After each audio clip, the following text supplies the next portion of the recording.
Yeah. I did make a song on Suno the other day, and I was like, this is stupid, easy, and ridiculous. Like, I was just like... Oh, you did it? I'm never going to have a job writing music for movies ever again. Yeah. There's a local guy in Annapolis who's doing ChatGPT songs on, like, everybody around town. Is that His name's right? Chris Niche. Huh. He made a song about me. That's pretty funny. That's hilarious. Oh, we should have played that. It's not super dramatic or anything. It's kind of like a country song. Yeah. Okay. Oh, we heard an interesting country song probably made by Suno recently. We'll have to play it after the show's over. Yeah. Anyway, welcome to The Shift with Mike and Joe. This is episode 34, I believe. And yeah, we got Jay Fleming, man. Thanks for coming, dude. Thank you guys. Yeah, man. Yeah. Right down the road from my studio, so it's convenient. Yeah. Crazy. Yeah. That's awesome. So, yeah, man, I mean, I'm sure a lot of people know your name, but for those that don't, you are a pretty locally famous photographer. And he's 68, for anybody wondering. 68 years old. You look really good for 60, 68. Drinking from the Fountain of Youth on Kent Island. Yeah.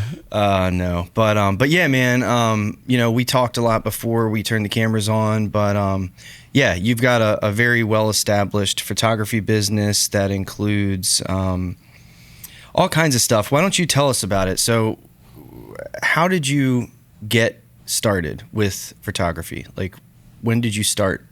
When did you pick up a camera? So I picked up a camera.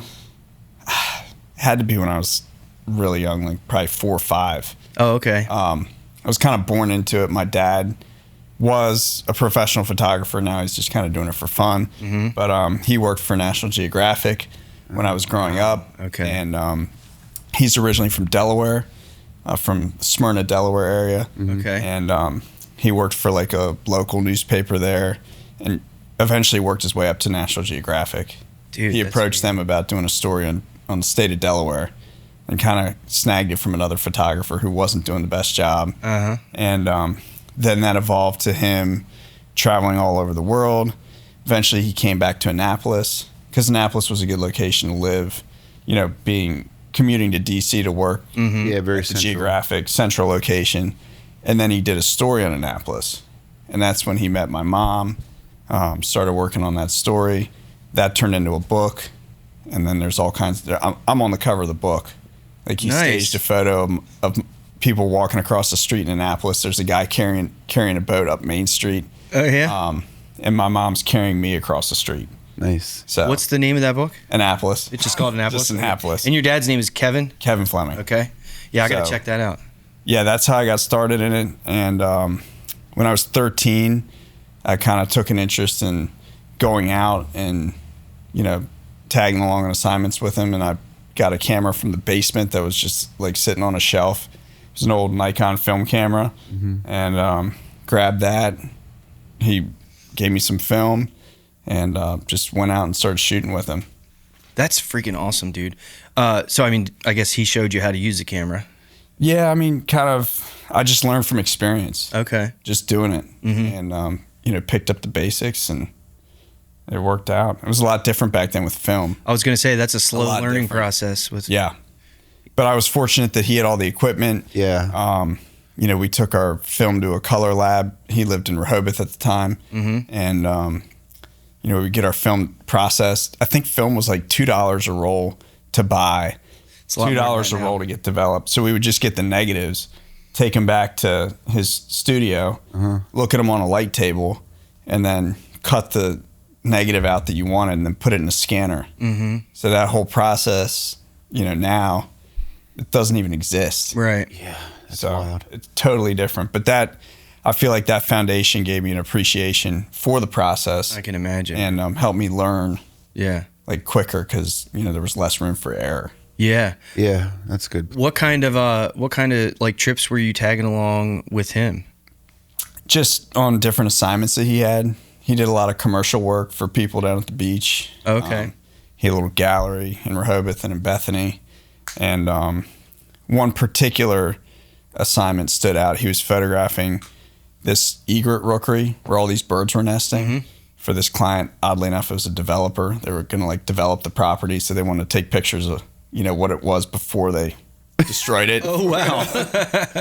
Ironic, but Yeah. What the heck? I was standing like right next to him on this boat. It was in Indian River Bay, and we were taking pictures of these birds, like bringing sticks back to the nest, and just all the behavior at the rookery. Right. And I got this shot of an egret with its like wings spread out. I think I was 14 at the time, and it was like the last shot on the roll of film.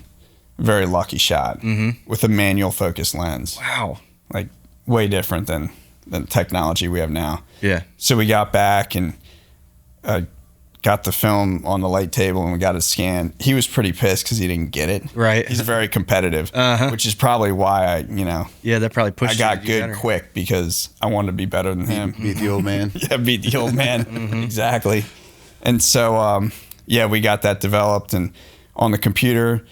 And like the next year, I ended up submitting it to a photography contest. Okay. That was sponsored by the EPA. Oh, really? And like later that year, the EPA called the house, and they were looking for Jay Fleming. My mom picked up the phone. She's like, "What does the EPA want to do with a 15-year-old kid?" Right. Like she thought I was in trouble. Yeah. I would imagine. And she works for DNR, so everything's by the book with the environmental stuff. And they called and told me that I won the contest. That's awesome. Grand prize, and I was 15. What was the ground prize? What was it? Do you remember? Like, what'd you win? I don't. Was it money? Just was recognition. I don't think I won any money, but I got to go to Capitol Hill and get this award. And John McCain gave me the award, and all these politicians were there. But it was just a cool experience that gave me the confidence that I needed to pursue it even more. Yeah. So no, go ahead, Mike. So what was your like entry into making this a job? How did you go about that? And did you do any other jobs? Or I'm asking two questions at the same time. What was your entry into making this a job? Well, I mean, I just pursued it and kept doing it as a hobby for a long time. And I had other jobs because, when I first started, I wasn't making money doing it. I was making a little bit of money doing like art shows here and there and like magazine assignments and stuff like that. So I had to have other work. Yeah. And I got an economics degree in college. Okay. I didn't get a art degree. Right. Okay. Which I'm very grateful that I didn't. Why is that? Just curious. Well, I was going to do biology first because I wanted to work in fisheries because obviously I'm into all that. But I would have been pigeonholed into that industry, like working for DNR or the government or whatever. So the economics degree gave me the flexibility to kind of do whatever I wanted. And it gave me a background to, making this into a business. Yeah. I'm sure it helps with your business. Yeah. But after college, I didn't want to get a job like, managing money or doing anything like that. I wanted to be out and, taking pictures and in the field, playing with fish, that kind of thing. So I worked for DNR at Chesapeake State Park. Okay. I had a job doing shad and sturgeon restoration. But all the time, sturgeon, Atlantic really? Sturgeon. Huh. So we were capturing sturgeon, taking them to hatcheries. Oh, wow. Spawning them out. Okay. Kind of cool work. But all the time that I was doing that, I probably wasn't doing the best job at my job, but I was documenting the whole process, taking pictures of the whole process, which, the people at DNR, the higher ups who were employing me, they really liked seeing that. And that probably took notice of that, I'm sure. Definitely. After that job, I worked in Yellowstone National Park for 2 years, doing some fisheries work. Was that through DNR? That was through the Department of the Interior. Oh, wow. Through the federal government. Wow. So I ran a boat for them on Yellowstone Lake. We were gill netting for lake trout. Wow. So removing an invasive species from Yellowstone Lake. So I did that for 2 years, then came back, didn't really have a job, kind of did art shows here and there, and where you set up set up your Try stuff to sell and prints. Like at the Christmas tree lighting where people sell prints and whatever. I was doing that. Okay. And I was making a little bit of money here and there, but not enough to live on my own. I'm still living in my mom's basement. Right. Embarrassing, but reality. Yeah. And then the job that really helped me kind of go off my own was I worked for the state doing seafood marketing. And so that's how I got my foot in the door with the whole seafood industry. So what does that look like? Yeah. So that was a job basically with DNR. And on the Waterman's licenses, there's a surcharge, a marketing surcharge. Okay. So it's like a $20 surcharge that pays for the salary and the budget of this program to promote Maryland seafood. Okay. So I worked with a guy, Steve Vilnett, who formerly worked for J.J. McDonald, big seafood wholesaler in Jessup. So they were buying a lot of seafood. Steve knew the industry. He brought me on to kind of help create visuals and just help with everything. I was like a marketing associate. Okay. So that job, we were taking out chefs to different like oyster farms, crab picking plants, taking them out pound netting, showing them how their seafood was caught, who was catching it, how it was processed. Okay. That's an interesting job. It was a cool job. Yeah. It was an awesome job. I was able to meet so many people from the food industry, like restaurant people, and then also connect with all these watermen and seafood processors. Were you doing any photography while you were doing that? Oh, yeah. Yeah. That was a big part of my job. And then that kind of gave me the network that I needed to pursue my book, Working the Water. Yeah. Okay. So that job was contractual, and I was making like $15 an hour. So it was enough to I could guarantee a little bit of money.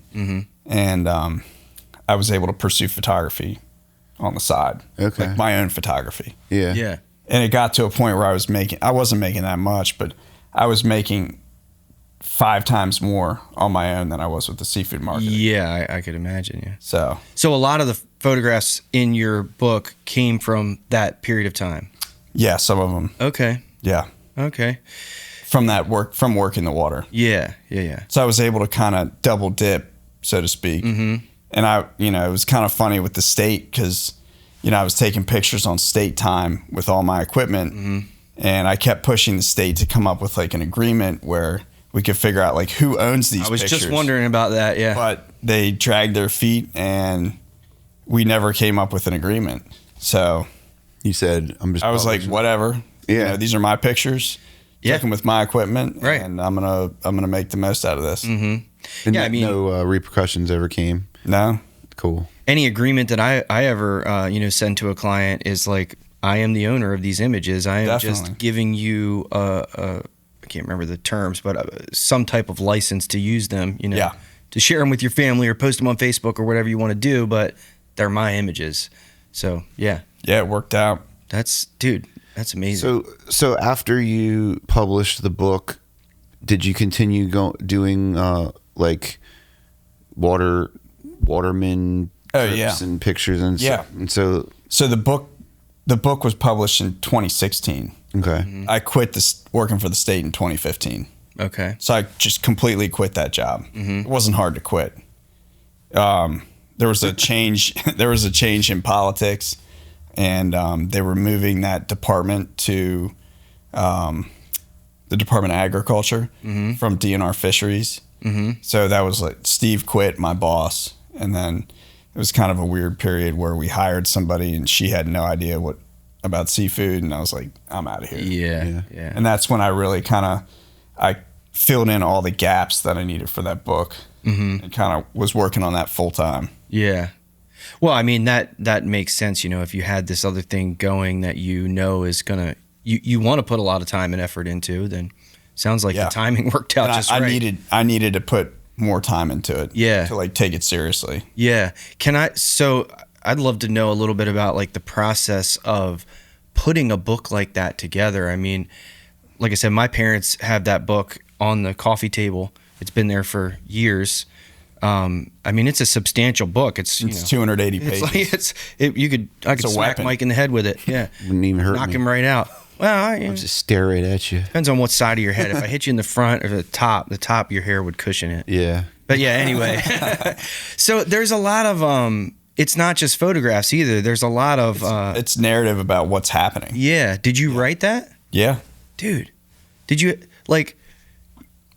was it difficult? Did you have help with writing? I mean, it wasn't difficult. It was just writing about the experiences and writing about what I'd heard. And, it's a lot of information that you couldn't just go find you can't find it online. It's like Right. oral histories and, traditions and different like methods of harvest and gear types that people have been doing for years. It's not- Right.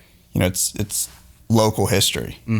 Did you think to yourself, like when you were putting this together, like, I'll bet you there's going to be so many people that are into this, or was it just like, yeah, it's just a project I want I to do? mean, you know, it's a good subject to cover here because everybody loves Chesapeake Bay seafood. Yeah. The crabs and oysters and, you know, there's a lot of people that can relate to it. Yeah. You know, it's funny to me that, you know, like I mentioned before you got here, before I saw a picture of you on Facebook, I was expecting you to be a lot older. It's my parents had that book, and I swear to God, I've seen it on in one of my grandparents' houses.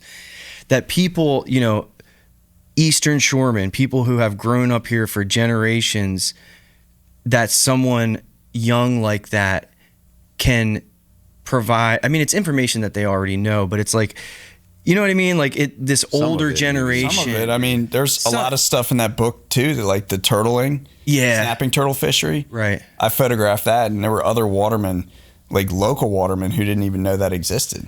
So it was, you know, I had to dig deep to find some of these things. I'm sure, man. Yeah, I didn't mean that they would know everything in the book for sure, but it's cool and that I learned a lot too. That like an older generation can be into something that was provided by people, someone half their age is kind of the point I'm trying to make. It's pretty cool. Were you, when you were taking the pictures, did you have a book in mind? Yeah, okay. I did. So were you also documenting? Because I would imagine the writing portion of it, that's a lot to just kind of remember. Yeah, that came at the end. So did you were able to just remember all this stuff? Remember it and, you know, call people and, you know, go back and check the facts and that type of thing. Yeah. That's cool. I would think, because I would be like, what did that guy say about it? I wouldn't be able to remember. It wasn't a lot of quotes. It was more just like narrative about the fishery and locations. And what was going on, and names, obviously, too. Yeah.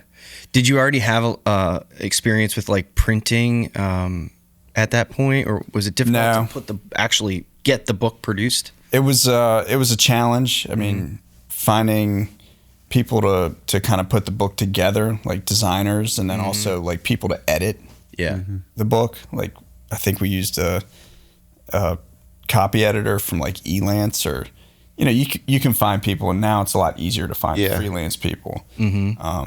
But for the printing, I used a printer that my dad had used in the past in Italy. So got it done overseas. Oh. Unfortunately, it's a lot cheaper to go overseas for that kind of stuff. Even in Italy? In Italy, yeah. Wow. I didn't want to go to China. Yeah. Because that just has a bad connotation. Sure, right. Made in Italy sounds nice. Although these days, there's a lot of high quality factories in China, from what I hear. But still, a book about American seafood and printed in China. Italy stings a little bit less than China. Yeah. Italy, I mean, this is one of the oldest printers in the world. Yeah. They have a reputation for like really high quality art books. So going with them was, you know, it was a challenge because I had to work with them from thousands of miles away. Right.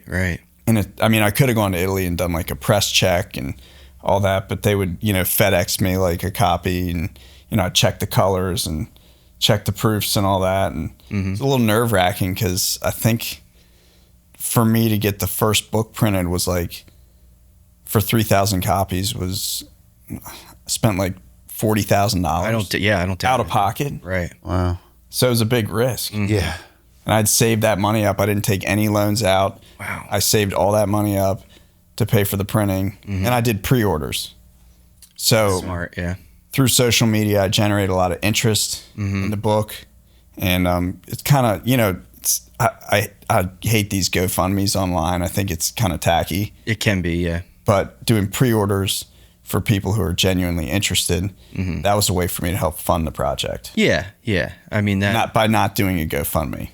Yeah. Well, you see a lot of like Kickstarter type of stuff too. Yeah. Similar concept. Yeah. Right. For like, you know, high quality products, people are going to be interested in it, but it's going to cost a shit ton of money to get it started. So it makes sense.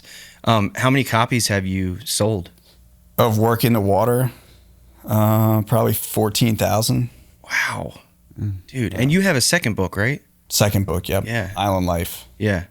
Dude, that's so cool, man. It's amazing. And I've done, so it's kind of self-published. I mean, self-publishing has a, you know, connotation of like lower quality, but, I went through all the steps that a publisher would have gone through, and also did all the distribution. So out of the warehouse on Kent Island here, right below my studio, I have pallets and pallets of books. Yeah. And we ship out books on a weekly basis. What other avenues of distribution do you have, or is it all coming through you? It's all coming through me. Wow. So you have them in bookstores and stuff, though? Yeah, in bookstores. You ship them to the bookstores? Ship them or deliver them. Yeah. But the benefit of self-publishing is that you have control of the product.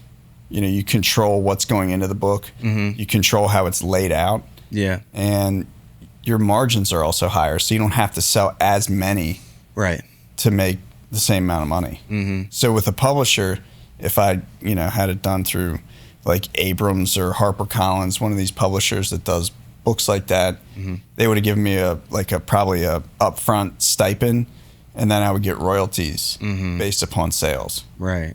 So. Right. And it probably would have been a lot less. Yeah. Over time. I mean, this is definitely the harder way to do it.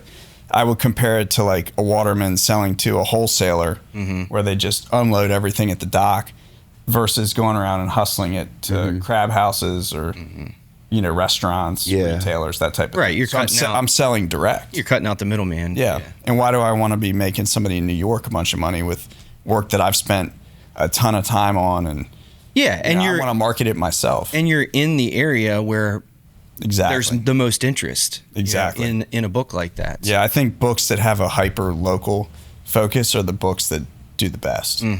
Yeah. When you had the book in mind, were you thinking of it like a coffee table style book? Yeah. Kind of need that for photography. Yeah, big, large format coffee table book. Did you ever think that it would be better with Kramer's idea with the little coffee table legs to make it an actual coffee table? I hadn't thought of that. You can steal. That sounds like I don't know about that one. You can make me a prototype. Yeah. You never saw that episode where he comes up with the coffee table book and it's like it has little coffee table. It's an actual table. It's an actual table. Yeah. Yeah. Yeah, it was a great idea. So Island Life, tell us about that book. So Island Life, I'd started going out to Smith Island and Tangier to shoot for working the water. That's an interesting place. For sure. It is, man. Yeah. Okay. It's So it's world. about Smith Island. It's specifically about the islands in the Chesapeake that have communities on them, like Tangier and Smith Island, that aren't accessible by car. Yeah. So they're isolated. They're waterlocked islands. Yeah. So Tangier, Smith Island, those are the only two that are left in the Chesapeake Bay. But at one point in time, there were dozens of communities and islands that had, people living on them. It's wild that there are still any of them left, to be honest, in 2026. Well, I mean, the whole reason I did that book at that time was because it was changing, and I saw the change. Yeah. And I learned, with working the water too, I saw how fast things were changing. I mean, you guys know, growing up in this area, how much things change and how many watermen there used to be and how few there are now. Yep. I mean, it really is like the last generation. It's such a hard way to make a living, It's a very difficult way. It's unstable, Yeah, I mean, and all the, negative publicity like the Potomac River sewage spill. Even though that's not affecting oysters over here, when people hear Chesapeake Bay oysters, they're going to think, oh, I'm not eating those. Yeah, yeah. Huh. So a lot of factors like declining stocks, fish, crabs, oysters. I mean, oysters are doing really well. But all those factors contributing to it, and rising costs of going out. Like it costs them more to go out. Since the pandemic, it's gotten really bad with inflation. Right. So all those factors causing it to decline, that was like a indicator for me that I needed to document it. Yeah. And photograph these people that were doing it because, their kids aren't doing it. Right. Yeah. I mean, my father worked on the water for half of his life, maybe 3/4 of his life. His father worked on the water his entire life. His father worked on the water his entire life. But you don't. I don't. I did when I was 13, 14, 15. I not by myself. I went out, I worked with my grandfather and my father and worked for another local waterman for a while. But yeah, I quickly saw and this is not a stable job. Your dad would have probably encouraged you not to do it. Oh yeah. Well, my father quit working on the water full time when I was about maybe 8 or 9, 10 years old, something like that. I mean, it was his full-time job before that, you know, and he realized, probably with some encouragement from my mother, that like, hey, you need to get a stable job. You know, this is too up and down. Yeah. You know? Yeah, I mean, my father-in-law and then his father, and I'm not sure about his father's father, but, you know, a couple generations, and his son, you know, my brother-in-law is not. He's not doing it? Yeah. You know. Yeah. I mean, for a long time, it was a very reputable job in this area. Well, back when you could buy a boat and a truck for like 15 grand Right. in the 80s. Yeah. Some of these Now- guys made their own boats, like. And now it would cost you $250,000 to get into the business. Yeah. Yeah. And good luck getting a loan for any sort of money For a workboat. When Yeah. for a workboat or for Right. a seafood business, when Yeah. you don't know if the government's going to shut you down next year, or you know the buyers aren't going to buy from you or whatever. Right, or try to get a loan for a clam rig, or you know, trout lines, Yeah. or whatever else that you might need. It's sad because it's so much of an identity of this area. Yeah. And people love this area because of that, but they don't realize that it's going away. What do you see as the future? I mean, people are still going to want seafood. How are they going to get it? Unfortunately, I think a lot of seafood is going to be imported. Yeah. I mean, you're already seeing that, and that has caused a lot of pain for the local industry, like crab meat specifically. Yeah. But in terms of local watermen, you're going to see people selling their own product and Yeah. advertising it online. Like, You already see that. Yeah, like See people on Facebook selling bushels of crabs. the best example on the Bay is Luke McFadden. He's big on YouTube and Oh, Oh, and yeah, all he's a that. young guy. Yeah. yeah, he's a younger guy. He works out of Pasadena. I mean, he has a crab stand. He's the guy that his boat got his boat robbed. got vandalized Yeah, at Kent vandalized. Arrows. Yeah. He has a crab stand where he sells all of his own crabs during the season, and he gets top dollar for it because people, you know, it's not You're buying it's right not from a the source, it's yeah. not a commodity. It's kind of a specialty product where you're buying Luke's crabs, and Luke's done an incredible job at like building that brand. So he gets people coming from all over to buy crabs from him. Yeah.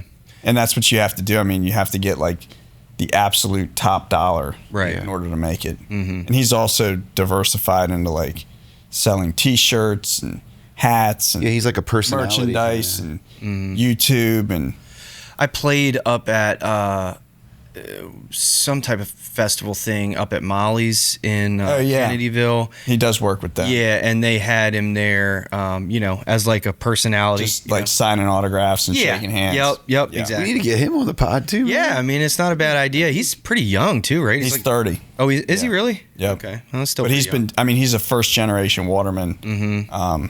Kind of had a hard time like going at it first. Yeah. But then kind of branched out into promoting it online and saw the potential. Kind of makes more sense now why his book got vandalized to me. Like Yeah. not that there's it a lot of deserved. Or There's a anything, lot of jealousy amongst other watermen. And, Right. You know, I get it from like the perspective of the older watermen. They don't understand the social media. They don't want like everything put out online. Right. I don't think it was an older waterman that messed with his boat. Whoever It it was, a I younger mean, person. still vandalizing a boat is not the way to. No, not the way to go. I had that happen to me on Tangier Island. Is that right? Yeah. Wow.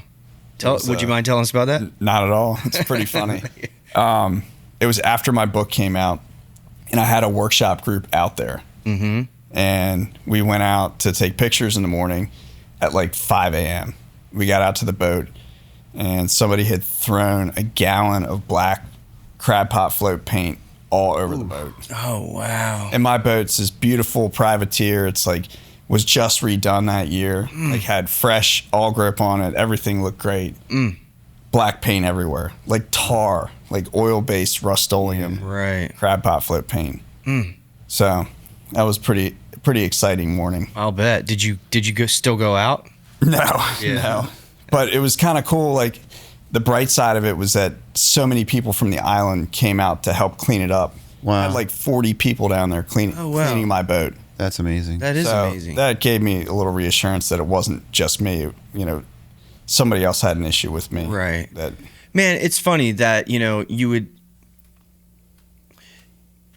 we don't know who it was, right? You never did. We do know who it was. You do? Okay. All right. We don't know, but I mean, there's a lot of rumors. Yeah, I'm sure, especially This particular guy. He had a reputation for dumping liquids on different things. He dumped a bunch of maple syrup on some people's like luggage or some shit. Just fucking weird, to be honest. Wow. Yeah, and the whole thing. the liquid bandit. He kind of framed another guy. Yeah. Who was getting with a woman who he wanted to get with, but I guess they both thought that I was getting with her.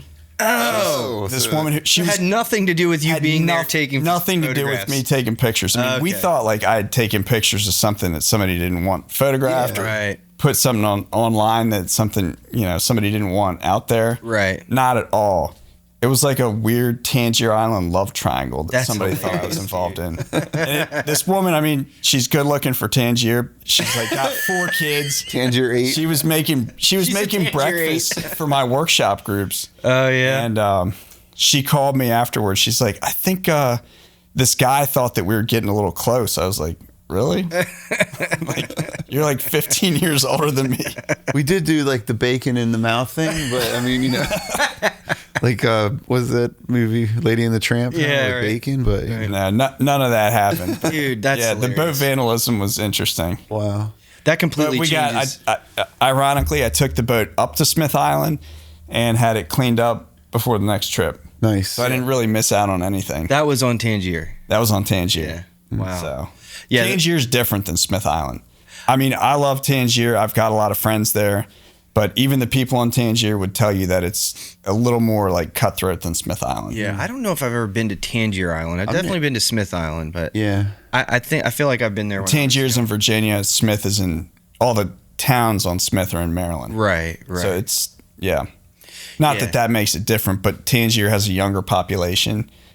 They're a lot more competitive on Tangier, and it's just there's a lot of it's a small town. Right. You Right. kind of see it's like a microcosm of the whole United States. Yeah. That's wild. So The community feuds and all that business. Mm-hmm. So it sounds like when you go into these communities with a photography group, like I would think it'd be kind of like people would be like, oh, these uppity, like kind of like have a rejection of you coming in. But it sounds like, Well, I mean, it's not. I don't think it's the case. I mean, at least nobody's told me, but the workshops provide business and jobs and positive publicity for the community. And you're documenting the way of life, Yeah. And a lot of people in Smith Island, like I talk to people down there all the time. And, I mentioned like if I had tried to do this book, Island Life now that I did I started that in 2010. So the first picture for that book was taken in 2010 For Island Life. for Island Life. So really? I was I'm always kind of working on multiple projects at one time. So if I had tried to start that now, there'd be no way I could do it because so many of the people are gone. Yeah. And so many of the things are gone. So a lot of the people on the island realize the value of what I'm doing. It goes far beyond, making money off the workshops or anything like that. It really is preserving their history. Yeah, man. I mean, well, it's great that they recognize that, because And some people are a little, there's definitely probably like whatever. ignorant people out there for sure. They call me Flanagan. Yeah. Whatever. Flanagan comes from Annapolis and, Right. Yeah, that's kind of what There's I would a lot of that. imagine. I'm sure there's some of that, Yeah. but overall, whatever. it's not. Overall, it's a much more positive feeling about the workshops. Flanagan. Flanagan. I mean, when I'm out there on Smith Island and the whole month of June doing workshops, I'm probably spending $30,000-$40,000 in the community Yeah. between buying gas at the fuel dock, hiring ladies to make cakes, renting this big house on the island, paying people I do like a cake demo where we get to photograph this woman making a cake in her house. Oh, cool. I buy crabs from the Waterman. I pay women to cook, pay people to clean. Yeah. So there's a lot that like goes a into whole it. deal. The ferry boats. I mean, and it's providing a lot of income for people in a place where, it's harder to make a living. And I'm sure the people that you're bringing for the workshops are spending some money too. Yeah. Buying stuff from the store, all that. Right, Giving because- people tips. Yeah. Yeah. Yeah. Because I mean, it's like it's a whole event, or it sounds like. It's like it's like traveling for them. Right. How long do you go there usually? Each workshop is 3 days. Okay. And how often do you do workshops? I'm doing 7 this June. Okay. In June? Just in June, back to back to back. Wow. It's my peeler run, they call it. So that's like why a run of peeler crabs. Yeah. So that's why you're able to like rent a house there. You stay there for the month. Yeah, Just bring new people in. I rent 2 houses out there. Okay. One for me to stay at, and then one for me to stay at with the groups. Gotcha. So. Yeah. Dude, I mean, these are all like genius ideas. It's always interesting to me, the various people we've had on here and like the different ways that people make money. Yeah. The YouTuber guy that we were telling you about, he developed a pedal and a subscription plan, and it's all like, he's a guitar teacher, but, and then we just had a chef before you, but he's never, well, not never, but he doesn't cook in a restaurant. Like he makes his money doing presentations at colleges and stuff like that. Interesting. Yeah. I mean, it's super interesting. And, what you're telling us, developing these workshops and the level that it's at, yeah. I mean, I'm all sold out for next year. Yeah. Or for this year. Yeah. That's freaking awesome. So I can't do enough of them. Mm-hmm.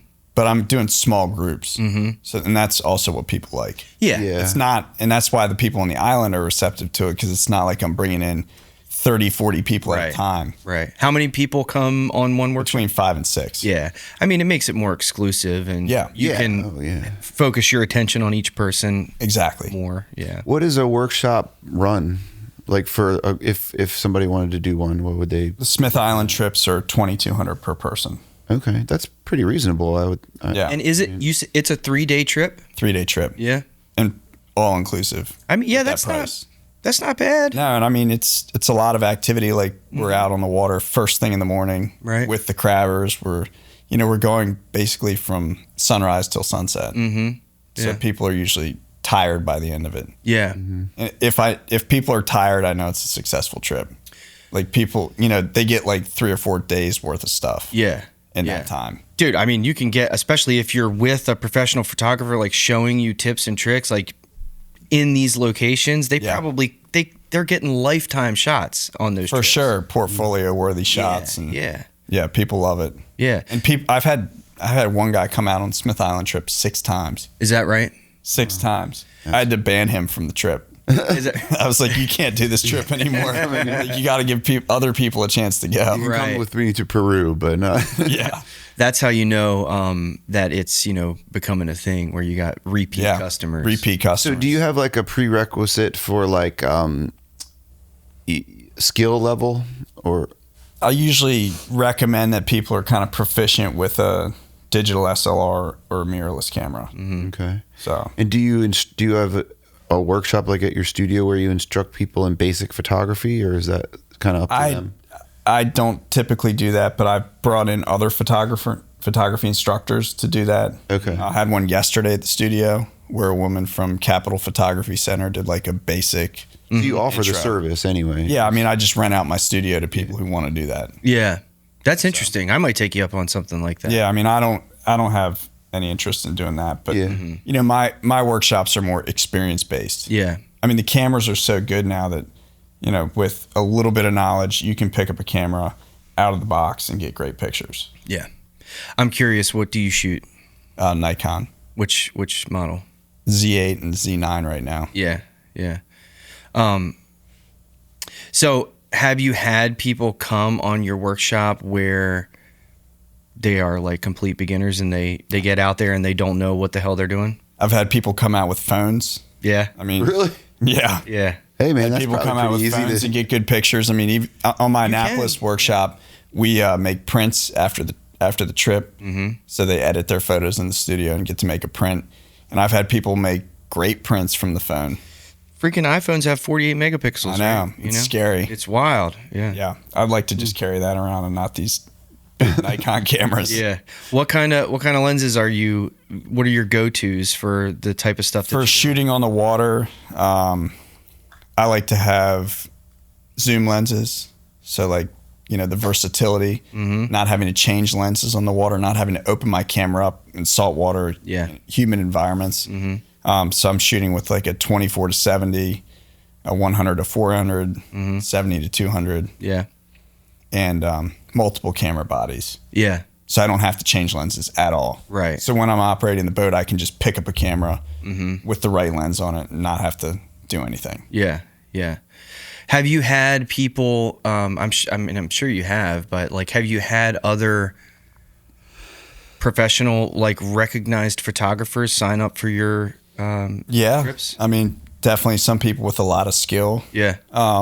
Typically not people who are like, you know, have established businesses on their own. But I mean, I've had people come out and bring like 50 grand worth of gear out to Smith Island. Sure, yeah. Wow. It's like a little bit scary, a little bit nerve wracking. Right. But yeah, had people show up with really nice equipment. Yeah, because you've probably figured out how to like navigate, bring like you were saying, you have it kind of a setup so you don't have to open your cases and all that stuff. And like, if you've never done that before, I could see where somebody that's kind of gear centric might just bring everything and like not even really be able to use it because it's not really and you're on a boat and it's I've had people show up with some pretty weird equipment too. Oh yeah, what's the I'm weirdest? just like leave that at home. Some like strange like attachments for shooting like really close up pictures and all kinds of weird shit. Yeah. Ever had anybody come out with like the old time film camera that you like put the thing over top of your head? I haven't had that. Film, I do know a photographer. He worked at the Geographic with my dad years ago. He did a film workshop. Yeah. Back in like the 80s. That would be impossible.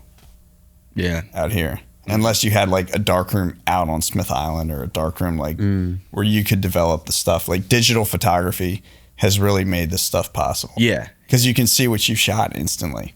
One question I wanted to ask you, going back to your book, and you were talking about getting like a first like rough draft back. Were there a lot of changes to, like, did you look at those copies and be like, oh, this doesn't look anything like what it did, what I intended it to look like? Did the colors change in the prints? Not really. No, it looked pretty good. Yeah. Yeah. I guess so. I mean, it was a pretty established printer. And, you know, so for the printing, they use a 4-color press. Not like the printer that I have where it's RGB, red, green, blue. Right. The printer that I use is CMYK. Which is meant for printing, right? Yeah, meant for printing, like the large format offset press, not digital. So it's a big printer. Like they have to make plates for each page. Wow. So each page has a metal plate for each color. Wow. Cyan, magenta, yellow, and black. So it's a whole process. Yeah, yeah. Jeez. And there's some local printers that I work with, like to print my calendar, that have CMYK presses, and I like to go on press to check the colors. And probably for my next book, I will go to Italy to be there while they're printing it. It'd probably be an awesome thing to see. Yeah, it'd be awesome to document too. Yeah, yeah. And I mean, you know, I like being hands-on, and you could put a section in the book, like of the book being processed, or produced, something like that. It'd be a cool video to make. For yeah, sure. It would. And you know, showing people that you're involved with the process builds the value of it too. Yeah, absolutely. I mean, it adds to that whole exclusivity, buying direct from the source, you know, feel, premium kind of feel for sure. Definitely. Dude, that's awesome. What do you got next, Mike? I don't know. It just escaped me. I had a question and I just totally lost it. Yeah. Yeah. But I mean, I always have other questions too. Do you have any routines that you follow? Routines? Yeah. Do you are you like daily routine? Yeah. Do you have any? Are you a man of routine? No. No. Every day is different. Okay. And that's kind of why I like this job. Yeah. It's because every day is completely different. Yeah, yeah. I just do what has to be done when it has to be done. So you stopped working for someone else in 2015. 2015, yeah. So you've been working for yourself since then. Yeah, I mean, it provides a lot more freedom, right? Like you Definitely do what you I want. don't think I'm employable. Yeah, dude, that's how I feel. I'm like, I can't imagine going and getting a job. I mean, the only job I would ever consider doing would be like working for one of these big seafood companies and doing marketing. Yeah. Which would be, you know, in line with kind of what I'm doing now, but just hyper focused on that. Yeah. But I can't even think of another job that I want to do. Yeah. Well, I mean, for somebody else. Well, I can imagine, man. I mean, I love what I'm doing. But the level and the fine tuning, it sounds like that you've gotten your business to is like, yeah, it's a freaking dream job, dude. Sounds like it. I mean, I guess. Dream or the nightmare. It depends on the day. The dream or the nightmare, yeah. When I'm out, like, I was just down in Peru. When I'm out, like, on the water in Peru, taking these boat bow pictures and photographing fishermen, bringing in stuff. I mean, that makes it worth it. All the days in the studio, printing and shipping and all that. Like, that's part of the job that I don't like, but I have to do it in order to make those other opportunities possible. Yeah, but I mean, that's the printing and shipping is definitely tedious work, but you're printing and shipping your own product, which has got to be it's rewarding. Rewarding, yeah.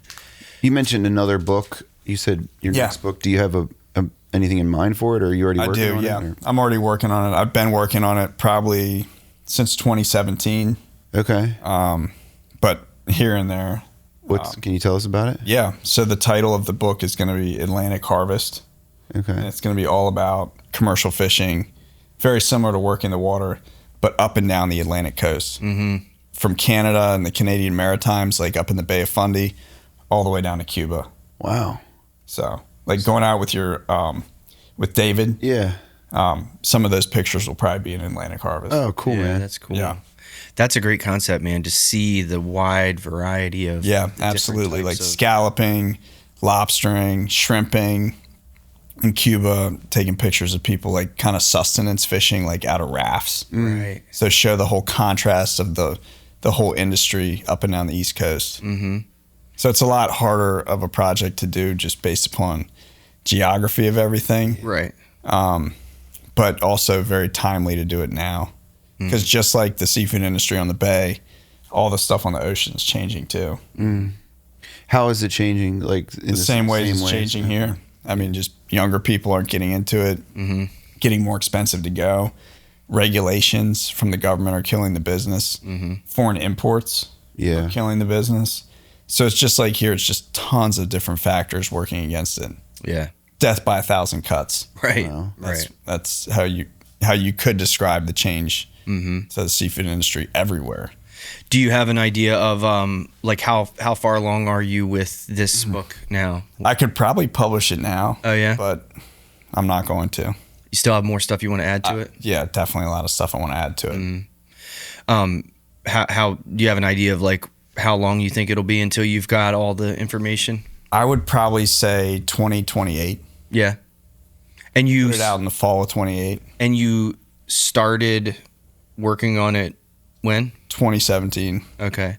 Yeah, I would imagine a book like that. I mean, that's a lot of documentation. A lot of traveling. A lot of traveling. Definitely. Take a lot of time to put something. Yeah, it's harder to do that. I mean, when I was doing work in the water, I could just go over to Tillman Island for like a day trip. But now I've got to go like up to Canada for a specific season for the lobstering and, go out on these scallop boats. And how do you make those connections when you're going so far away? It's a lot harder. Yeah. And it's also going on these boats in the ocean. It's a lot more liability.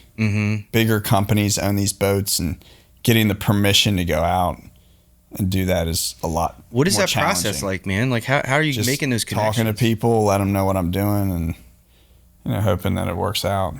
Yeah, I mean, there's not much reward for them, I would think, right? Like, no, it's kind of a hard sell. I mean, other than theoretically pictures for marketing and. Telling their story, and I'll usually offer the pictures to whoever I'm out with, and okay, so there is some buy-in there. I mean, I'm not paying people to go out. Yeah, right. You're not going to pay them like money to go on their boat. No, but I mean, if it was a great opportunity and that's what I had to do it, maybe. But I've never paid to go out on a boat. Yeah, well, I mean, I would imagine that over the years you've got 2 books out now, and you can. It's not like you're shooting them an email like, "Hey, man, I'm a college kid working on a project." Right? Yeah. Right. You can tell them about I'm a reputable photographer. This is something that I do. And I think a lot of people's concern is safety. Yeah. Yeah. I mean, there was a boat that just went down out of Gloucester. Is that right? I'm sure that 7 people died. Is that right? Yeah. Yeah. So it's. I mean, have you ever been? Ocean's a scary place. Oh yeah, dude. And it's not like here you can kind of pick your days, and there you're out for like 7-8 days a week at a time. Right. And, storm could pop up I was out on a scalloping boat for 8 days off of New Jersey. Mm-hmm. And we had it was in January. It's 20-foot waves. Wow. For 4 of the 8 days. Yeah. Did you get some freezing awesome shots? temperatures? Yeah, I mean, definitely, of course. Sometimes the rougher weather, the better the shots. Yeah, I'm sure, man. Definitely scary. Mm-hmm. A lot could go wrong. Right. Do you find it easy to connect with the guys on the boat when you're out there, or is it kind of stay to yourself? For sure, yeah. Yeah, it's fun to connect with people, and I've met some awesome people, and then also some kind of unsavory characters. Mm-hmm. Yeah. Mm-hmm. Yeah, I would think a lot of people would kind of it kind of feels special. Like, I got this photographer, and I'm going to be in this book maybe, and that kind of exciting. Shows appreciation for what they're doing. Yeah. Yeah. Yeah. Yeah, you would think that most people would receive it that way, but kind of like what we mentioned, there's some, especially in the, I don't know how to put it in a way where I'm not saying it wrong, but there's definitely some ignorance out there for sure. Like, what is this? Yeah. What is this asshole doing here with his camera? Yeah, we're out here trying to work, and and it's a rough bunch. I mean, up in New England, some of these guys that work on these draggers, and they're a different breed than what we have here in the Bay. Right. Yeah, it's like the oil rig guys, kind of. Yeah, I mean, it's a tough job. You have to be hard to do it. Yeah, oh, absolutely. Have you ever been out in on any of these boats or any of these situations where you're getting photographs for your book and there are film crews there, doing documentary kind of stuff? No. I would imagine that you might, in your travels at some point, run into something like that. I did go on a boat in Georgia trawling for jellyfish. Mm-hmm. Cannonball jellyfish that are exported to China, Taiwan for making noodles and stuff. Mike Rowe went out on the same boat. Oh yeah. 2 weeks later. Oh, 2 weeks later. I went out on the boat. Okay. That would have been cool to see him. I used to love watching that guy. Dirty jobs. Yeah. That was in 2020, I think. Okay. That was cool. Yeah, that would have been super cool if your paths crossed. Yeah. I mean, for me, I'd rather not be out when documentary film crews out. Yeah, right. Just because I want to capture the authenticity of it. And you don't want any film cameras in your shots. Exactly. Yeah. And it would just most likely be too much on some of these boats. Mm-hmm. Mm-hmm. So that's interesting that we're shipping jellyfish to China, and they're shipping salmon and stuff to us. Is that kind of salmon? I don't know about salmon from China. No, but a lot of. I mean, what are we getting from China? 90% of our seafood is imported. I mean, oysters. China has a huge oyster industry. Okay, see, I have no idea what canned China oysters. Has. Yeah, okay. You see smoked oysters in the grocery store. Oh God, those are terrible. I wouldn't eat Chinese oysters. No, I wouldn't eat that at all. Yeah. Yeah, I don't know what Potomac. I'd eat Potomac River oysters before I ate Chinese oysters. Right. Where are we getting crab meat from? Crab meat's coming from Louisiana, Texas, right? Yeah, I mean that's local compared to where the other places it's coming from. Crab meat, a lot of it's coming from Venezuela. Okay. Lake Maracaibo in Venezuela has a pretty big crab industry. Not sure how it's going to be now, but are they blue crabs? Yeah, blue crabs. Really? Huh? I didn't know that. Also from Mexico, Colombia. Mm-hmm. Let's see where else. Indonesia, India. I mean, there's crabs all over the world. Huh? But the majority of the crab meat that's picked overseas and in these countries comes here because we have the biggest demand for crab meat of anywhere. Mm-hmm. And the local, I mean, to kind of justify people importing crab meat, the local crab industry can't keep up with the demand. Yeah. Well, but unfortunately, a lot of, importing crab meat has put a lot of crab picking houses out of business. I'm sure it has. Yeah. I don't doubt that at all. And I don't know for sure, but I would imagine that a lot of that overseas crab meat is going into things like frozen crab cakes you buy in the grocery store, stuff like that. And a lot of restaurants will serve Maryland style crab cakes with non-Maryland crab meat. Wow. Like overseas crab meat? Yeah. Yeah. I mean, there was just an Inside Edition kind of expose, investigative report that went to a couple Baltimore restaurants that you would think were serving local crab meat, but they weren't. They did DNA testing on the crab meat. Oh my Crab goodness. meat came back. It was like African crab meat blended with Asian crab meat. No way. Wow. I mean, a lot of restaurants, even here on Kent Island, I guarantee you that you would think we're serving local product or not. Well, I know I've definitely heard that there's plenty of restaurants, locally, Baltimore, around here, whatever, Annapolis, that probably serve Louisiana and Texas crab meat, but I did not know that they that's like I said, that crab meat, to me, anything domestic is local. Yeah, but At this point in time. 15 years ago, I remember it was like a big deal. I used to work at the crab deck, and it was like a big deal when they started doing North Carolina, getting crabs from like North Carolina. Yeah. But now that's probably like Normal. Yeah. Mm-hmm. Yeah. But I mean, North Carolina is relatively local. Oh yeah, that's And like right now, you can buy North Carolina crabs, but you can't get Maryland or Virginia crabs. Right. Yeah. So these restaurants have to find something. Yeah. There's a demand for it. Mm-hmm. They have to have product to serve. Yeah. Yeah. Something that I found interesting when I lived in Savannah, Georgia, they had There's a lot of crabbing there. the tables that they'd have there. It was like it was a circle, obviously, and in the middle there was like a slot for a trash can. And I was like, why don't we do that here? And you could just push all the stuff right into the. That's cool. It seems like such an obvious, How do you access the trash can? That's like a pain in the ass to reach over the table and No, you just pick it up. Well, to get it out of there. Yeah. Yeah, I don't know. I mean, the way we do it, Just you goes just down a chute. Then you just fold up the whole paper and into a big ball. But they don't eat crabs down there like we do. Yeah. It's not that popular. Yeah. It's not a thing like it is here to sit down and like rip open a bunch of crabs. Right. Yeah. That's kind of a cultural thing Oh yeah. in this region, Yeah, for sure. specifically Maryland. Mm-hmm. Yeah.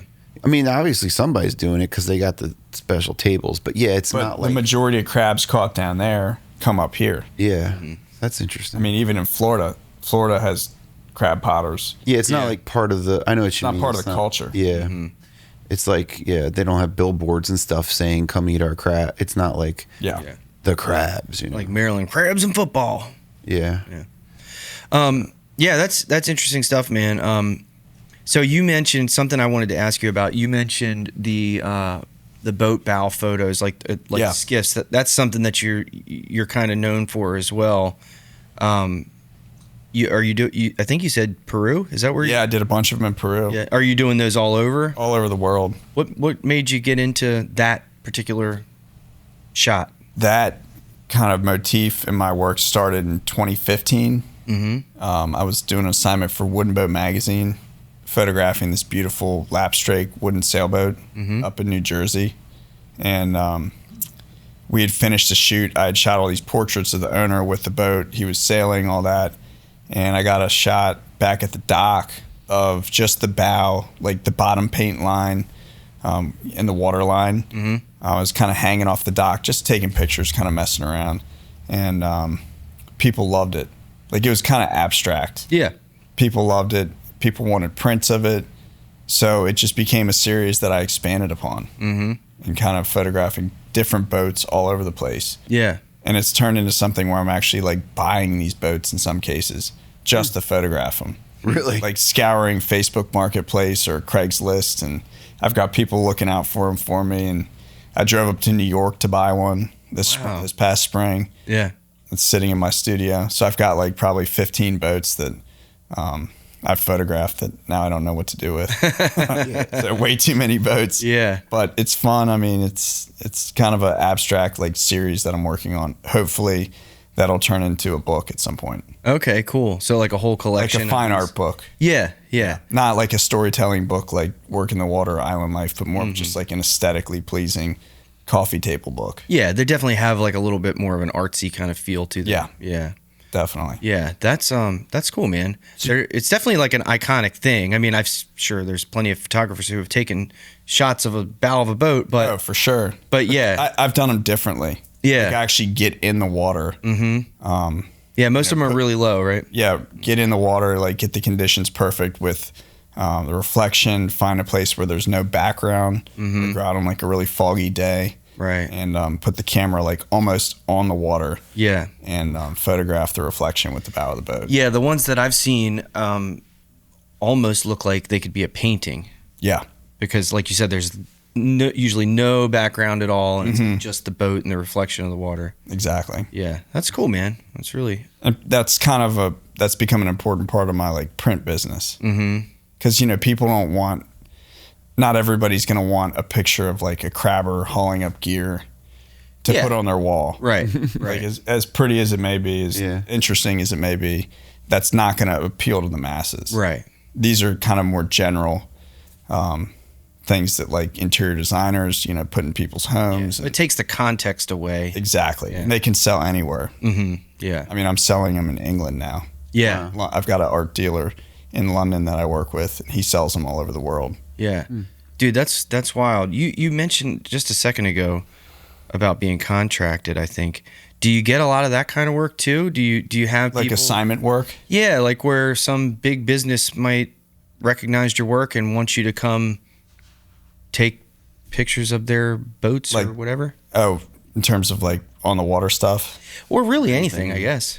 That kind of business has become scarce, I'd say, for a lot of people.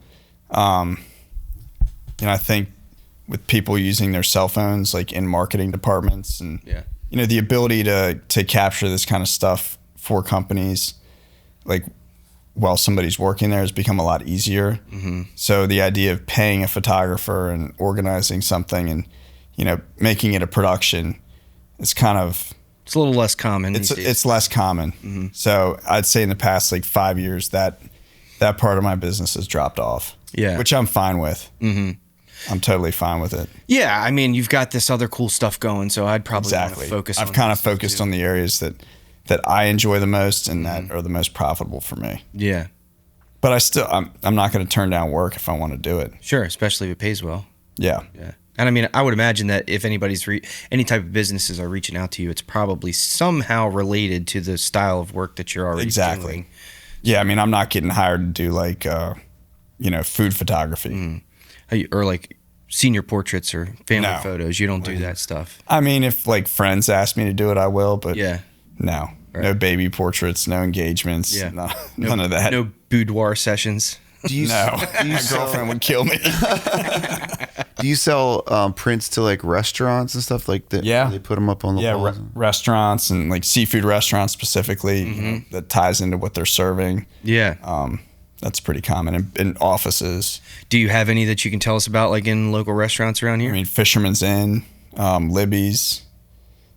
Where else? Denny's, McDonald's. No, I'm kidding. Well, they do have. I was telling Mike the other day, like, I was trying to describe like what kind of stuff you do, and I was like, have you ever been in Denny's? You've seen those big. They're not prints. It's like literally on the wall. It's like wallpaper. You know, like the Bay Bridge installation. Yeah, I was like. He could have done that. It's like that kind of stuff, At the urgent care clinic. Oh yeah, Island, the University of Maryland's like urgent care spot. My fiance works there. Oh really? Yeah. So there's a print of a crab that's like 20 feet wide on the wall. Oh, I'll have to ask her about that. So it's done on wallpaper and like put onto the wall. Yeah. You can't miss it. I guess not. No. Does that kind of stuff like pay well? I'm curious about that. It's decent, but I think more important than paying well is that people are looking at your work. Yeah, well, very true. So, do you have your name at the bottom on there somewhere? I don't think so. Yeah. That keeps it kind of a mystery. Right. It makes them ask about it. Yeah. Well, I mean, I'm sure some people are. People that walk in there, they're like, "Wow, that's really." I mean, I could certainly do more marketing than I do, and I could have like a QR code on the wall and all that business, but you don't really need to. I don't need it. I've got all the business that I could want and then some. Well, you stay pretty active like on Facebook about like stuff social with media. your workshops and that kind of thing, right? For sure. Yeah. Yeah, I try to be consistent with all that. Mm-hmm. Do you think that most of your, other than word of mouth, do you get a lot of business from social media? Yeah. Yes? Mike's nodding his head yes. I was cracking my neck. Oh. Social media, I do email newsletters. Word of mouth. Telling you, we got to get on that email. Yeah. Mailing list. I think the email newsletter, it's generated from people who sign up through my website. Mm-hmm. So it's people who are already interested in my stuff. Yeah. I think that is probably the best return for the effort. Yeah. In terms of advertising. Out of curiosity, like what goes out in your email newsletter, and like how frequently are you sending that out? I probably send them out 4 times a year, 5 times a year. Oh, okay. Not that much. Yeah. Okay. I don't want to bombard people to the point where they unsubscribe. Because I know how I feel when I get a ton of emails. Me too. Like, I don't care anymore. Like, I think that turns people off. Yeah. I'll take an afternoon or an hour and sit there and go through my emails and unsubscribe from the ones. For sure. Yeah. Everything you've ever bought from anywhere, and now you're just like. I would say I try to advertise. I try to do those when I have like a new product coming out, or when I have like an open house at my studio. When I have like workshop openings. Yep. That type of thing. Okay. Are you writing like blog posts or stuff like that to put in there? Or is it... I mean, just keep it short and sweet. Yeah. Okay. What's an open house look like? What goes on there? I open my studio. I have new work printed out. Selling stuff there? Yeah. Okay. So it's kind of like a show. Yeah. In a sense. Basically a show. Okay. But it's great because it's all already there. So like I said, I did these festivals when I was first starting, like art festivals and all that. I had to haul everything out there, set up. Yeah. And, you know, I'm one of like 50 artists there. Right. Yeah. So it's kind of overwhelming for the customers. But here, people come just to see my stuff. And I don't have to take it anywhere. It's almost too good to be true. Right. I love it. And it's a good way for people in the community to come out. And it's free. It's open to anybody. Yeah. And have like drinks and food and all that. And cool. Yeah. You get a pretty good showing. Yeah. Probably have 400 to 500 people. Damn. You know what you really need is a solo acoustic musician in the corner. Playing It's like, why would I pay you to do that? you know. No, I mean, hey, Adds man. to the vibe. Yeah, I mean, you're paying people to make Smith Island cakes when you're on Smith Island. You might as well, you know. True. Hey, just keep it in your back pocket. That's all I'm saying. So the next one's April 12th and 13th. Oh, Mike's booked that day. I'm actually. He's got a gig at That's like wedding an American Legion. Yeah, the American Legion for wing night. I could probably get that one covered. I don't know. You know, I'll make it work. If you want to do it, I'll make it work. All right. No American pressure, Legion, if you're listening right now, he's going to drop your gig to go play at Jay Fleming's studio. I'm not playing at the freaking American Legion. Gosh. No judgment. It's the Elks Lodge. That's what The Elks. I have played there, but I don't have anything booked right now. Those are actually okay gigs. Because it's like the people are all the same people that come there, and they're just like everyone knows each other. It sounds lame, but they are actually. Yeah, they're actually pretty gigs, fun. Yeah. You probably don't have to travel far to go to. Yeah, man. It's, you know. Do you make a living full time? Yeah. Performances. And performances and teaching. Teaching. Yeah. Wow. So. Dude, we should have concerts right here. Like you could play in the corner, have open the doors, have. I've thought about it. Yeah. When I do my workshops with the kids, you know, I had thought about doing it up here, like doing a performance up here, but then it was like Cult Classics right there. So it's so much cooler for the kids to go play on the on the stage. Yeah. They get do you work with them a lot?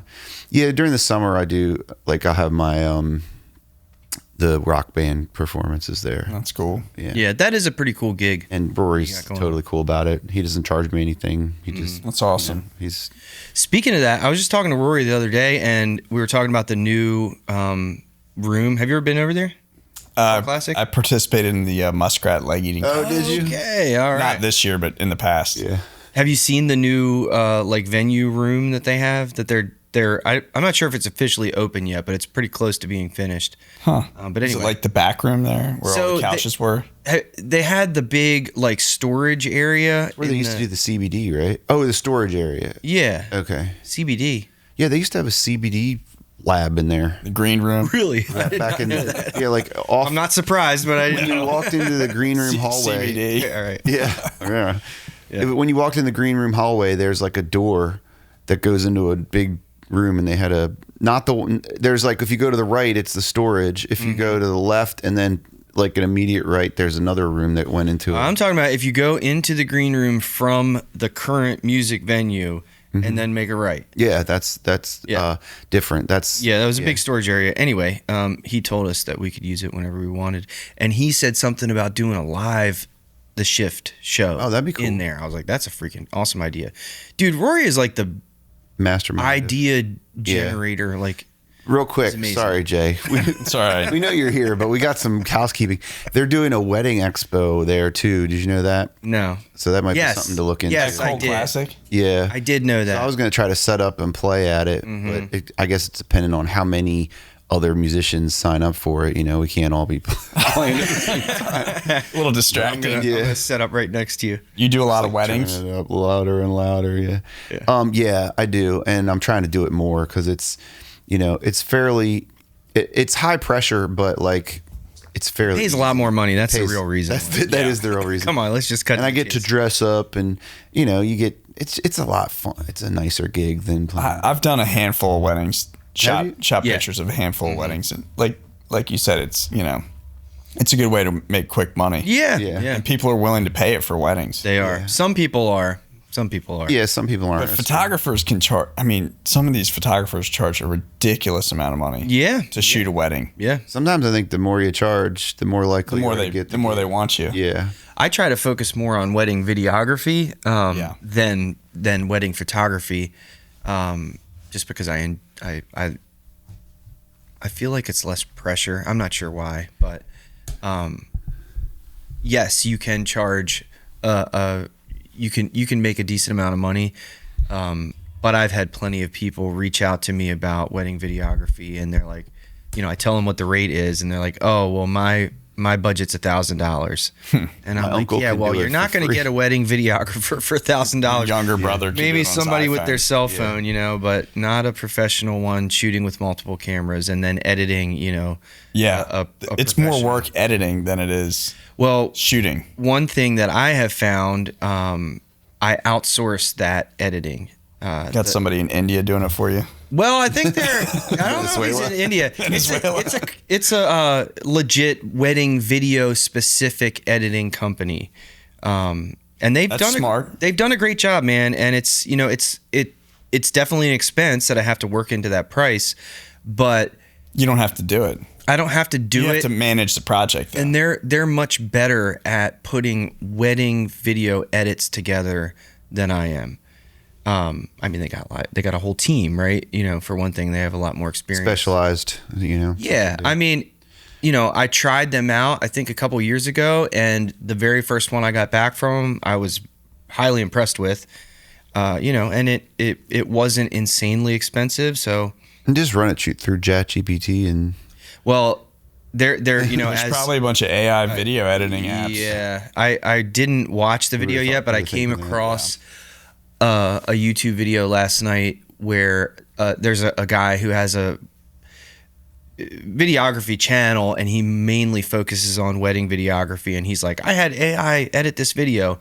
And That's I'm like, yeah, I crazy. got to make a mental note to watch that and see what it was all about. Has it- AI is changing the video business. Oh, dude. Big time. Yeah. has it affected your business in any ways?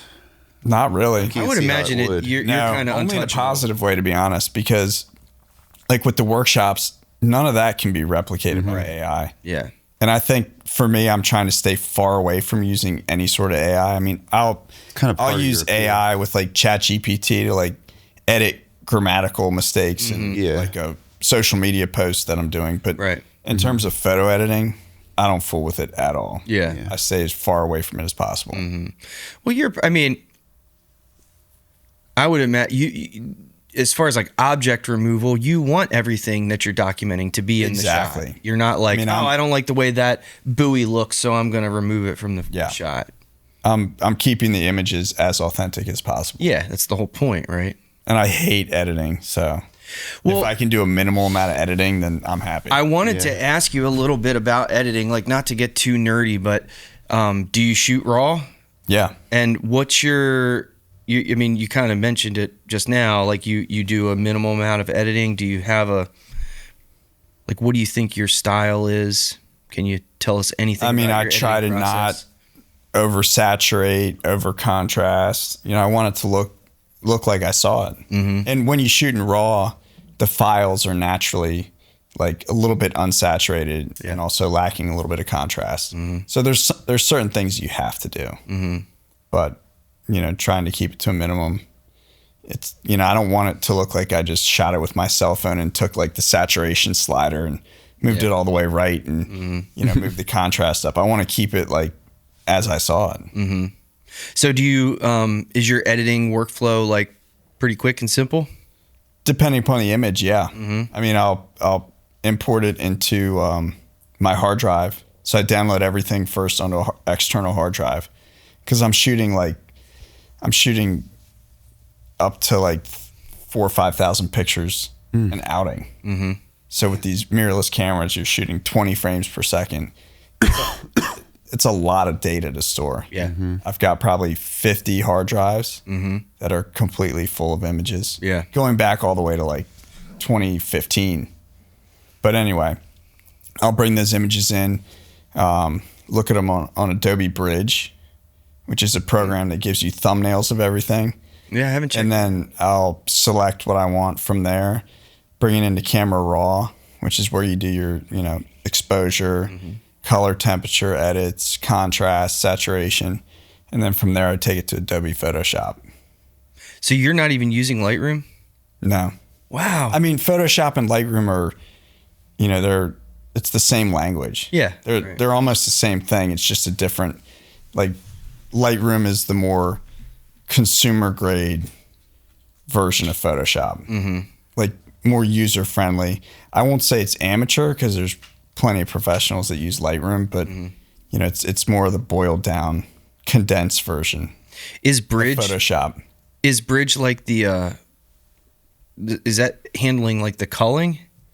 Yeah, Bridge is more handling the culling, where you can like go in and rate your images, and Lightroom's kind of a combination of both Bridge and Photoshop. Right. Yeah. With less Photoshop features. Yeah, Photoshop you can like add text layers, you can do graphic design. Yeah. All that stuff.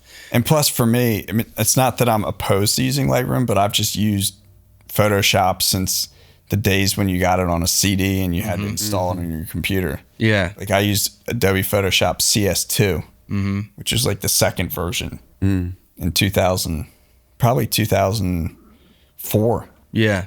So I've been using it forever, and you just you get used to it. Yeah. Right. And like, what's the point in switching? Yeah. No, I totally get it. And that's why I don't teach like the intro to photography, like editing courses. Because I don't want to learn Lightroom. I mean, I know the basics, but not enough to teach other people how to use it. And everybody's got different computers. Everybody's got different, skill level with computers, and it's just that's something I just avoid. Yeah, dude, it really it amazes me all the time about everyone's different. Everyone is different, and the different workflows. I haven't met a ton of professional photographers, but you're the first one that I've ever met that does not use Lightroom, and that's like so interesting to me. It's really interesting. Like now I'm like, okay, I'm gonna check out Bridge and like see what that workflow is like, because you're right, Camera Raw is exactly the same develop tab in Lightroom. Exactly. It's just Lightroom, and I'm talking about Lightroom Classic, also has like the culling and organization features. But to be honest, my Lightroom catalog is pretty messy. That's the thing that I do not like about Lightroom, is how Lightroom makes a catalog of everything. I like to have everything on a hard drive where I have folders that I name with keywords. Yeah. You could probably do the same thing in Lightroom, but I name everything, have the date, have the subject, so I can go in and search for it. Right. And I mean, I do too, but the thing with like Lightroom Classic is like once you make that catalog and import it into Lightroom, if you move it to another hard drive, now you have to go into Lightroom and relink it. That's a pain in the ass. It is a pain in the ass, and most people will be like, well, just move it in Lightroom. And like, yeah. But I can take my hard drive and move it to any computer and open it in Lightroom or Photoshop or Capture One or any program that can process raw files. Right. Yeah. No, to me, it's just a little bit more intuitive. Yeah, that's interesting. I'm gonna give that a shot. I have not tried Adobe Bridge. And if you have the Adobe Creative Cloud, you can download you it. Might as well, right? You're already paying stuck with all the stupid subscription. You might as well use... back in the day, you could buy a CD and then you had it. But I mean, the subscription's nice because you get updates. Yeah. You get all the updates with it, and you don't have to pay for the updates. Yeah. You just pay for the subscription. Some of those updates are like, whatever. I don't give a shit. Some bullshit AI. It's like a lot of Gemini new AI stuff now. Yeah. It's like, all right, cool. Are there any photos you've taken that when you look back on them, get emotional? Some of the ones on the islands, Yeah. on Smith Island with the people who have passed away. The house on Holland Island. I don't know if you have the ability to put like a couple pictures in the presentation. Yeah. On the video. Yeah. Showing some of those would be interesting. Absolutely. People to see, like the house on Holland Island, which was the last house that fell in the water. That was the first picture I shot for that book. Wow. I mean, that's kind of a sad picture, but a very important picture. Mm-hmm. To me, probably my most important piece that I've ever taken. Yeah, man. If you can send it to me, I'll definitely put it on the screen right now when we're talking about it.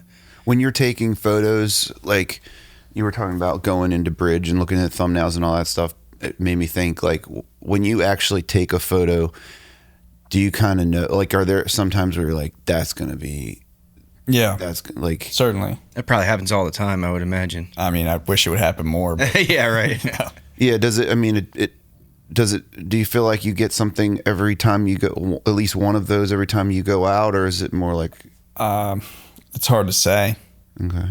I mean, sometimes with like the boat bow shots where I know the conditions are going to be perfect, you know, I've got the boat, I put it in the water and shoot it at a specific location where I know everything's going to line up, then I can guarantee that I'm going to get it. Mm-hmm. But other times, you know, when I go out and kind of try to shoot something in the wild, so to speak, you know, it doesn't always work out. Mm-hmm. Are there any things that you like want to photograph that you haven't gotten to? Like, are you like, is there like an animal you're chasing or a certain great scene? Questions, Mike. Well, you know, I'm being serious. I watched that movie, The Secret Life of Walter Schmitty. You ever seen that? I don't think so. It's about a National Geographic photographer who's like he's like chasing this perfect shot of this, like, I can't remember, some mountain lion or something, you know? Right. And yeah, I don't know. Is there anything like that you're like? I kind of accomplished that on one particular shot. Yeah. On this trip to the Galapagos that I just took. I wanted to get a shot of an iguana underwater. You know, one of those marine iguanas feeding on like algae on the rocks. I finally was able to do that after 3 trips down there. Wow. I mean, not that anybody's ever going to buy that picture, but I just wanted it. It was something you wanted. Yeah, I didn't care if it was going to sell or not. Do you have one of those like I wanted to do contraptions you put the camera inside of, and like an underwater housing? Yeah. And yeah. Kind of completely waterproofs the camera. That's wild. Do they sell just cameras that are waterproof, or is that not a thing? They do, but it's much better in terms of quality if you can take the DSLR or mirrorless down there. Okay. Yeah. Cool. So I know Joe likes to photograph hummingbirds. That's another thing. Maybe. Oh, wow. Yeah. Really? Well, we have like in the summertime, especially in August, like late August, we get chasing a shit ton of them, chasing man. that dragon, man. What are you going to do with a picture of a hummingbird?